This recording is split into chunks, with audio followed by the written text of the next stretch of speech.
రీసెంట్గా కేరళ కొచ్చి కోస్ట్ దగ్గర ఒక పెద్ద కార్గో నౌక, లైబీరియా దేశానికి చెందిన MSC ఎల్సా 3 అనే నౌక, ఆ నౌక బోల్తా పడింది, క్యాప్సైజ్ అయిందనమాట.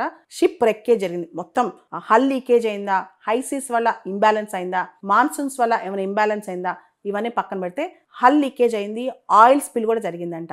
అయితే దానిలో చాలా కంటైనర్ బాక్సులు, దానిలో కొంత కాల్షియం కార్బైడ్ కంటైనర్స్ కూడా ఉన్నాయంట.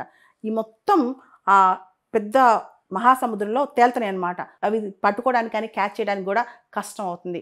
దీంతో కేరళలో ఎన్విరాన్మెంట్లుగా మెరైన్ ఎన్విరాన్మెంట్ దెబ్బతిందంట. అంతేకాదు అక్కడ ఆర్థికంగా కూడా దీనివల్ల నష్టం రాబోతుందని చెప్పి అక్కడ గవర్నమెంట్ ఇమీడియట్గా ఇది స్టేట్ డిజాస్టర్గా ప్రకటించిందనమాట. స్టేట్ డిజాస్టర్గా ప్రకటిస్తే government state disaster management authority సంబంధించి ఫండ్స్ మొబిలైజ్ చేయొచ్చు, అక్కడ రిసోర్సెస్ మొబిలైజ్ చేయొచ్చు, వాళ్ళ పర్సనల్ అంటే వాళ్ళు హెల్ప్ చేయడానికి వాళ్ళందరినీ కూడా మొబిలైజ్ చేయొచ్చు అనమాట. దీనికి సంబంధించి స్టేట్ డిజాస్టర్ రెస్పాన్స్ ఫండ్ నుంచి కూడా డబ్బులు తీయచ్చు అనమాట. అందుకనే ఈ షిప్ రెక్కేజ్ని, ఏదైతే లైబీరియా షిప్ కేరళ కొచ్చి కోస్ట్ దగ్గర ఆ రెక్కేజ్ ఉందో మనకు తెలుసు, కేరళకి దాదాపు 640 కిలోమీటర్స్ కోస్ట్ లైన్ ఉందన్నమాట.